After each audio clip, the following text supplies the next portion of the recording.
بسم الله الرحمن الرحیم. السلام علیکم ګرانو او درنو پښتنو. زه وحید الله خان.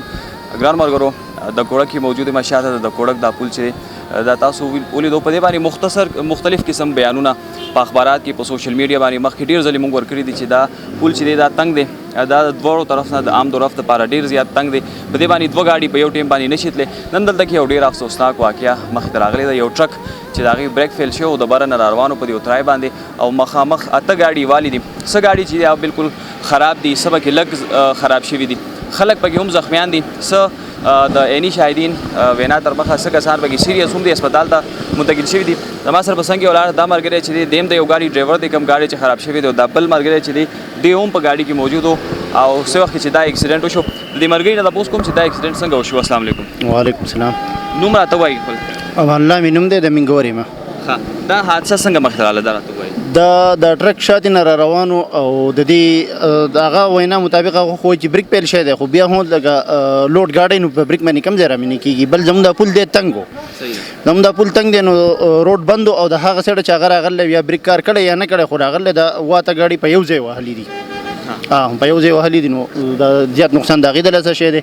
بله خبره دا چې لکه دا پل چې دی نو زموږ د حکومت دومره خوار شو چې د 8 کالو نه د پی ټی آی حکومت دی او 8 کالو کې زموږ د دوه دي که درې پوله دي، زیات نه دي.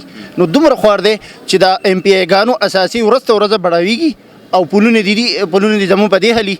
کته د مراد سعید وګورئ، کته د حیدرعلي وګورئ، کته د فضل حکیم وګورئ، د دې ټولو اساسي چې تاسو وګورئ په 13 کې وګورئ وسنۍ ریکارډ ولټوئ او بیا زموږ پلونو ته وګورئ. نو دا پیسې چېرته ځي؟ اخر د عوام پیسې چېرته روانې دي؟ نن به دا حادثه ولې راتله چېرې دا پل په 2013 کې د حالاتو په وخت کې دا خراب شوی دی چې دا پل په ټایم باندې جوړ شوی، نن به دا حادثه نه کېده. خو بار میډیا باندې دا راځي چې آیا یار په دې پل باندې کار دی وکړی شي، پل باندې کار نه کوي. نو نن موږ له چې دا دومره تاوانونه راغلو، زموږ خو د ټرک والا هم دا امید نشته چې هغه به زموږ د تاوانونه برداشت کړي، ځکه چې دا کم از کم 60-70 لک روپو تاوان نغی چې دا ټول ګاډي حساب کړي. نو دا ټرک والا به د کم ځای نه برداشت کوي او راغلو د چا د لاسه، راغلو زموږ د نااهله حکومت ته لاسه. کله چې دا حادثه وشو په دې حادثه کې څومره خلک زخمیان شوي دي؟ حادثه کې خو د وینا مطابق چې یو سوزکي والا دی چې هغه زیات سیریس دی، هغې وړی دی هسپتال ته، او نور چې دي تقریبا بچ دي، خو ګاډي زیات خراب دي، کسان بچ دي او ګاډي زیات خراب دي. دا بل ملګری هم دلته کې زموږ سره ولاړ دي، د ګاډي هم تقریبا مکمل تباه شوی دی. السلام علیکم. وعلیکم السلام. نوم راته وایي خپل؟ زما خو فضل کرب نوم دی، د خوازخیل یم. تاوان مو څومره شوی د ګاډي؟ نو ټول ناول خو د ستاسو میډیا ډېر غټه شکریا ده کوم، تاسو راورسېدئ. ډېر ټایم خو نه څوک د حکومت څخه کسان راغلي نه څه بل څوک، او دا یو حادثه وراله په دې یو سیمپل یو ماشوم متناسو خدای خبر چې هغه ناپوهه او کبري کې کار پرې خللی، خو ډېر زیات نقصانات یې کړي. هغه سوزکي والا څوک ټول مزدور کار دی، هغه یو پکې مهي خرڅی غریب هغه هم خراب دی. او زموږ د حکومت دا دغه دی چې لکه پل په دې حل دی، لکه یو ورځ ونه شوه په دې ایم پی ایګان ځي، مینیګان پیځي، افسران پیځي او هغو ته ښه پته ده چې دا تنګ دی. تاسو وایي چې دې ګاډي ته به وړوکی ماشوم ناست و؟ داسې دا خلک وایي چې یاره یو ماشوم ناست او دغه و لکه عمر یې ډېر سیوان و. نو بیا د ګاډي تاسو څه لږ جوړ به شي که نه؟ نو دا خو به جوړېږي، یوازې د ده مسله نه ده، دې سره 8 ګاډي نور دي که نه. نو که دا اوس د هره ګاډي تقریبا چې یاره کافي خراب شوي دي. حکومت نه څه مطالبه ده دې وخت؟ حکومت نه زموږ دا مطالبه ده چې لکه ځای په ځای پلونه جوړېږي او ځای زموږ وزیر اعلی صاحب هم زموږ د علاقې دی که نه، نو هغه کم سے کم دې ګاډي ته لکه توجه نه کوي چې یاره دا لکه دا پلونه خراب دي او دا مسلې مخې ته روانې دي په مخه باندې که نه. صحیح. ډېر زیاته مننه ګران ملګرو د تمام عیني شاهدینو د ته وینا تر مخه.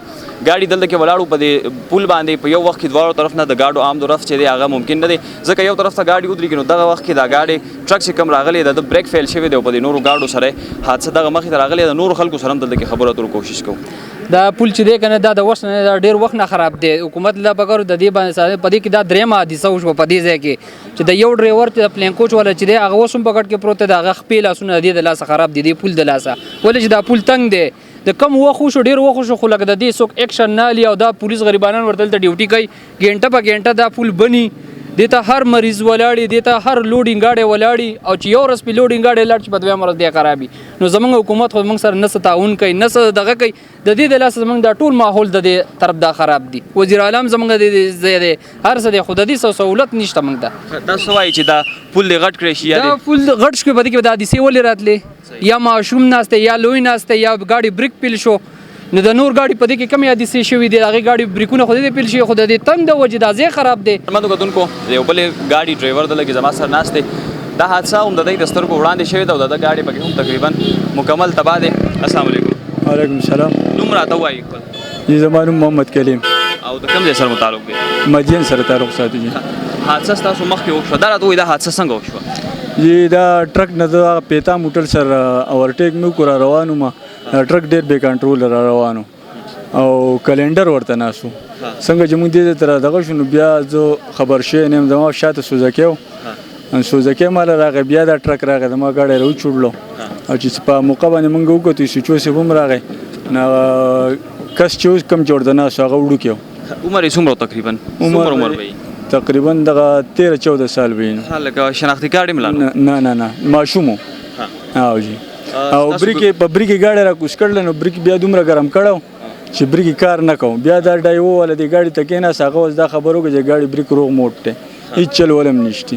نو تاسو مهرباني وکړئ چې دا یو دا پول دا دی جوړ کړئ او بل داسې ماشومانو ته لږ ګاډي مه پرېږدئ.